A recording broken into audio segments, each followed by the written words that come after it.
చంద్రబాబు అనుకూల మీడియా అదేనండి, yellow media అంటారు కదా. ఆ ఎల్లో మీడియా ఇప్పుడు ఒక దుర్మార్గమైన ప్రచారాన్ని చేపట్టింది. ఆ ప్రచారం ఏంటో తెలుసా? తిరుపతి ఎంపీ గురుమూర్తి గారు రాష్ట్రానికి పరిశ్రమలు రాకుండా హైకోర్టులో కేసు వేశాడు అని దుర్మార్గమైన ప్రచారం చేస్తూ ఉంది. ఏం ప్రచారం చేస్తూ ఉందో ఒక్కసారి ఈ వీడియో చూసిన తర్వాత మళ్ళీ ఈ దుర్మార్గమైన ప్రచారానికి అడ్డుకట్ట వేసే ప్రయత్నం చేస్తాం. అందుకే వీడియో చూసే ముందుగా మన వీడియోకి ఒక్కసారి లైక్ కొట్టండి. మన గొంతు ప్రజల్లోకి వెళ్ళాలి. రాజకీయాలలోని కుళ్ళును, కుతంత్రాలను, అబద్ధాలు చెప్పే ఎల్లో మీడియా లాంటి సంస్థలను అడ్డుకోకపోతే, ప్రజలకు నిజాలు చూపించకపోతే ప్రజలందరూ కూడా వీళ్ళు చెప్పేదే నిజం అనుకుంటారు. మరి నిజాలు తెలియజేయాలిగా. ఒక్కసారి ఈ ఎల్లో మీడియా చేస్తున్న దుష్ప్రచారాన్ని ఒక్కసారి మీరందరూ కూడా చూశారంటే మళ్ళీ దీనిపైన విశ్లేషించుకుందాం. గూగుల్ డేటా సెంటర్ కి ఆంధ్రప్రదేశ్ ప్రభుత్వం భూములు ఇవ్వడం మీద హైకోర్టులో పిటిషన్ వేశారు. ఎవరు? YCP MP. Google data centre కు భూములు ఇస్తే కోర్టుకు వెళ్ళారు అని అంటే ఈ ఏమనాలి వీళ్ళని? ఇది ఒక తప్పుదో పట్టించేటటువంటి కార్యక్రమం. మీరు దయచేసి తప్పుదో పట్టించొద్దు. ఎంపీ గురుమూర్తి గారు రియల్ ఎస్టేట్ సంస్థలకి 99 పైసలకి భూముల్ని చంద్రబాబు నాయుడు గారి ప్రభుత్వం అమ్మేస్తుంది.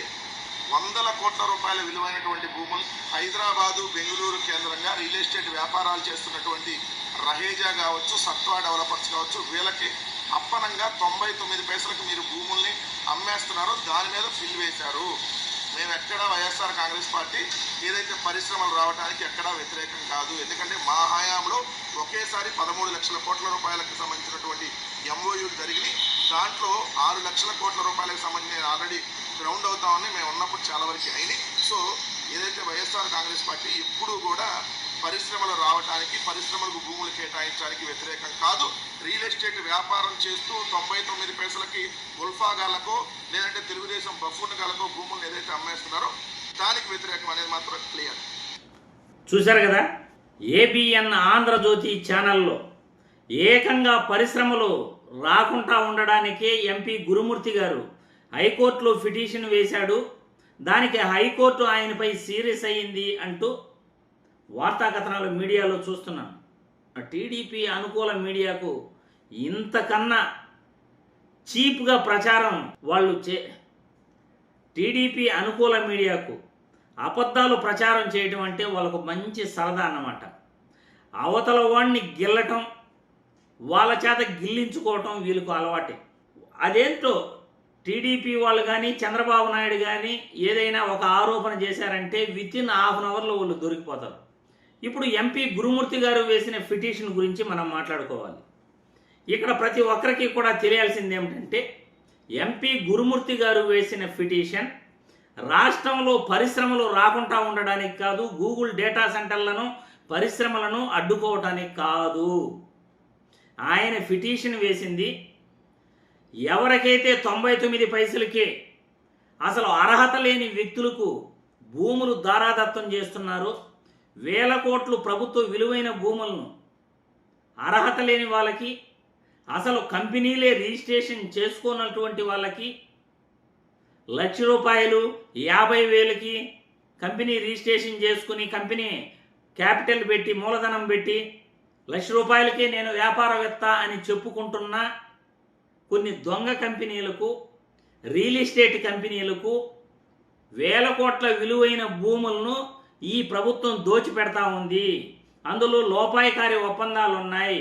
ఎందుకంటే ఒక రాష్ట్రానికి ఒక పరిశ్రమ వస్తూ ఉందంటే ఆ కంపెనీ ఎటువంటి కంపెనీ, ఎన్ని సంవత్సరాలు ఆ కంపెనీకి ఎక్స్పీరియన్స్ ఉంది, ఎన్ని కోట్లు పెట్టుబడులు పెడుతుంది, ఎన్ని కోట్లు పెట్టుబడులు పెట్టే పని అయితే ఆ కంపెనీ ఉద్యోగాలు ఇవ్వగలుగుతుంది, ఇవన్నీ కూడా చూస్తారు.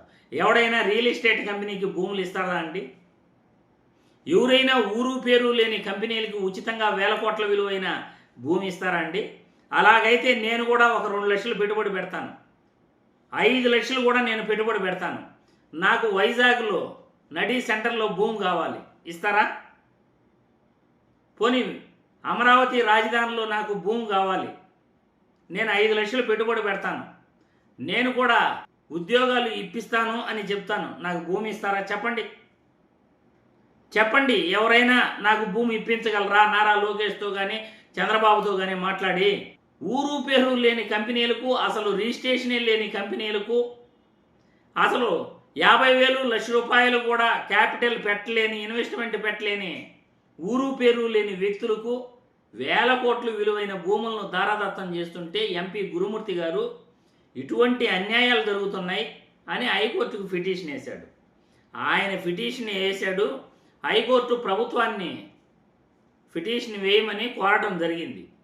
కానీ ఈలోపే ఈ ఎల్లో మీడియా ప్రచారం ఎలా చేసిందంటే, కంపెనీలు రాకుండా ఎంపీ గురుమూర్తి గారు అడ్డుకుంటున్నారు, హైకోర్టు దీనికి సీరియస్ అయ్యింది, ఎవరైనా కంపెనీలు వస్తూ ఉంటే ఇన్వైట్ చేస్తారు కానీ కంపెనీలను అడ్డుకునే ప్రయత్నం చేస్తున్నారు, అది కూడా గూగుల్ డేటా సెంటర్ని అడ్డుకునే ప్రయత్నం చేస్తున్నారు అని బూచిలా చూపిస్తున్నారు అబద్ధాలతో. ఆయన గూగుల్ డేటా సెంటర్లను అడ్డుకోవాలని కోర్టులో కేసు వేయలేదు. మీరు లాలూచీ పడుతున్న ఈ దొంగ కంపెనీలకి, రియల్ ఎస్టేట్ కంపెనీలకి, ఊరు పేరు లేని కంపెనీలకి, అసలు ఇన్వెస్ట్మెంటే లేని కంపెనీలకు భూములు దారాదత్తం చేస్తున్నారని ఎంపీ గురుమూర్తి గారు హైకోర్టులో పిటిషన్ వేయటం జరిగింది అని ఈ వీడియో ద్వారా ప్రజలందరికీ కూడా నిజాలు తెలియజేస్తున్నాం.